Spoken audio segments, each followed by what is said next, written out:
sometimes the fiercest battles in cricket aren't fought against the opposition. They happen inside the dressing room.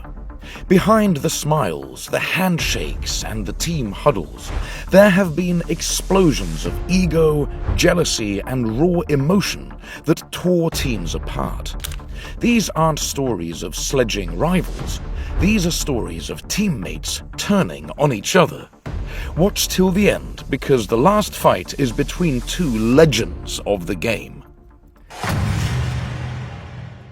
After Mumbai Indians lost to Kings 11 Punjab, cameras captured Sreesanth crying on the field while trying to shake hands with Harbhajan Singh, his national teammate and Mumbai captain. Moments later, reports revealed that Harbhajan had slapped Sreesanth after the match. Here's the video that we were talking about. We were 18 years behind us for this. Let me also say, from my perspective, Sreesanth was an amazing bowler. Budgie, I have the utmost respect. Sreesanth had apparently said hard luck to Harbhajan, which was taken sarcastically. It was IPL and you play for Punjab and Budgie पे बॉम्बे से खेल रहे थे और captain भी था बॉम्बे का और जब हार गए तो मैं शेक हैंड करने गया मैंने बोला हार्ड लक Budgie पे थोड़ा sarcastic बोला था. It was a fraction of second or whatever, but it just happened and I didn't realize. The incident became instant national news. Harbhajan was banned for the rest of the season and later received a 5 ODI ban from the BCCI. They were two pillars of Australian dominance: Steve Waugh, the stoic general, and Shane Warne, the mercurial genius. But behind the trophies and victories, their relationship was uneasy. The rift became public in 1999 during the West Indies tour, when Waugh dropped Warne for the final test due to poor form and team balance. For Warne, it was a humiliation. He felt betrayed by his captain and friend. Years later, he openly called Waugh the most selfish player I've ever played with, reigniting old wounds. Because he's the most selfish cricketer I've played with, blah, blah, blah. But one thing that really annoyed me about him was when the one test I got dropped in West Indies. I don't like Steve Waugh for a lot of other reasons, but that was sort of the reason I thought. Did you win or lose? We won. And you won the test? So he would have been justified. That's right. Though both men contributed massively to Australia's success, they never reconciled fully.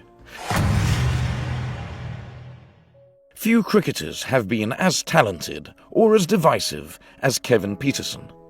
By 2012, despite being England's best batsman, he had already alienated some teammates with his outspoken personality.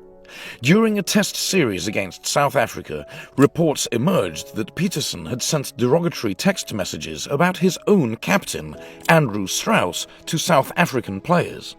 The messages allegedly mocked Strauss's tactics and leadership.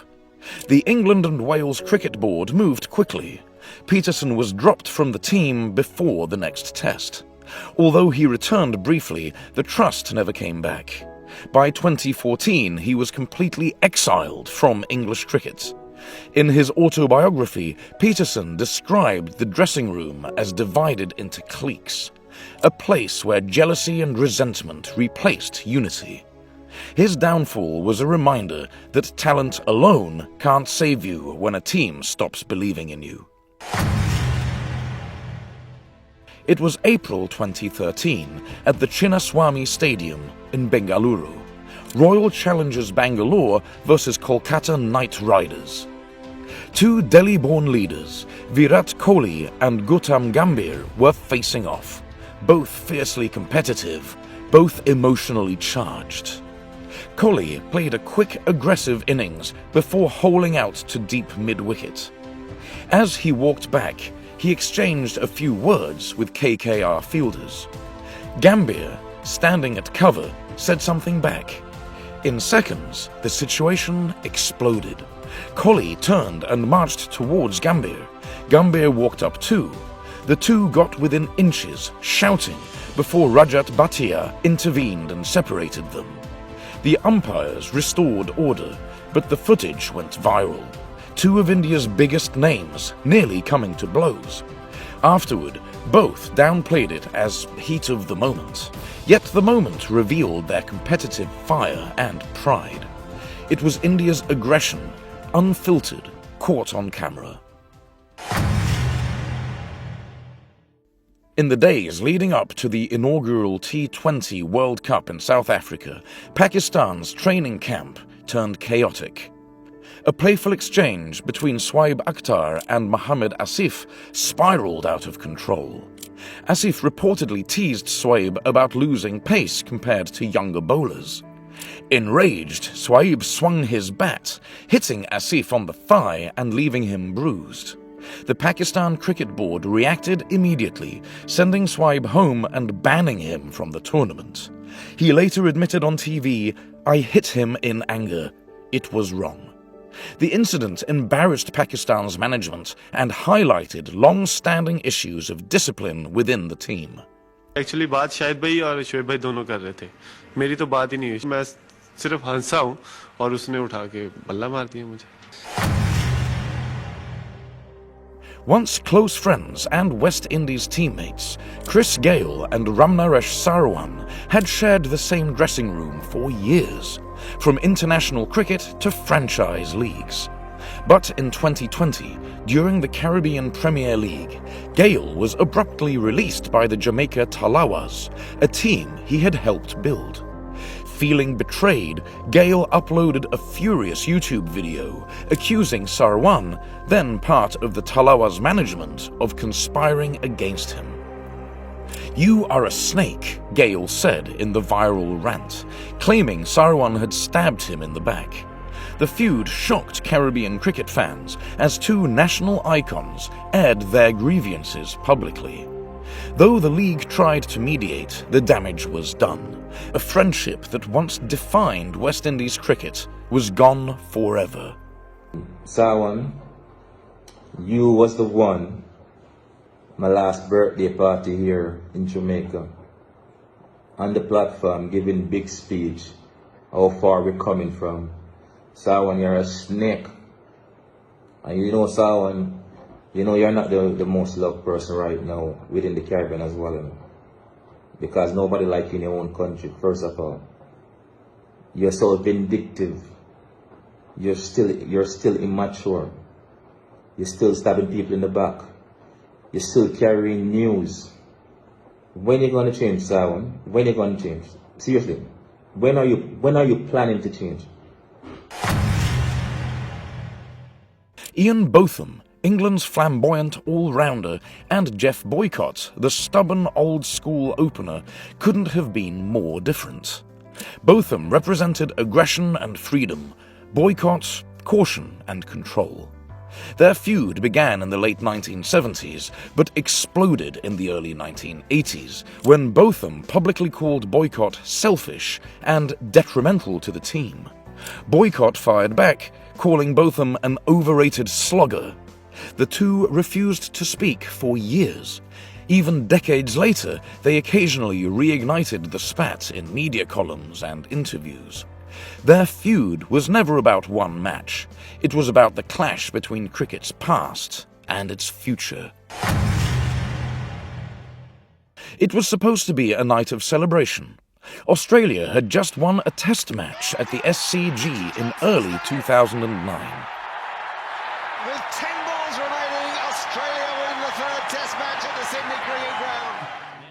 But inside the dressing room, things took an unexpected turn. Traditionally, the team sang their victory song, led by Simon Katich.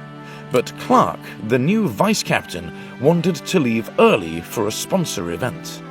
When Clark tried to walk off, Katich stopped him, demanding the team first finish their ritual. Tensions flared, words were exchanged, and in the heat of the moment, Katich grabbed Clark by the throat before teammates separated them. The story leaked to the press days later, shocking Australian cricket.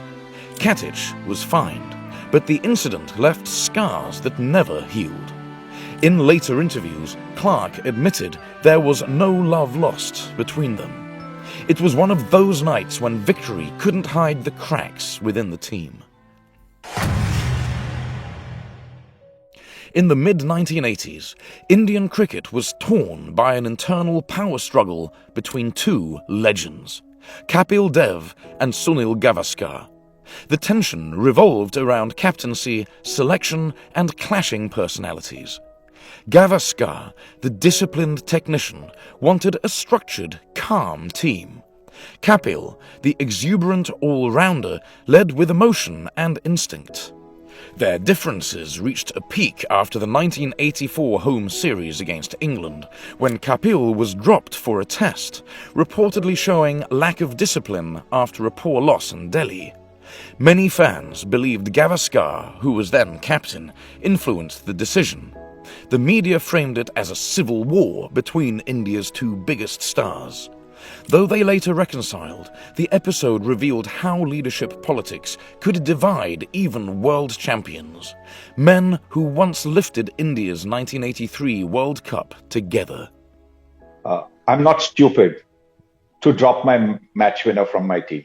Kapil Dev was the only match winner in our team with both bat and ball. He could turn the match with the bat, he could turn the match with the ball. And as a captain, I was not going to drop him from the team. Eventually, a decision was taken, arrived at, and I did not propose Kapil Dev being dropped. That is what I want to say. Team sports are supposed to unite, but sometimes it's the very passion that fuels greatness which also triggers conflict. Behind every century partnership or shared celebration, there's a competition for spots, pride, and the endless weight of expectation. When players fight their own, it isn't just a failure of discipline, it's proof that even legends are human. Because in cricket, as in life, the hardest opponent you'll ever face might be standing right beside you.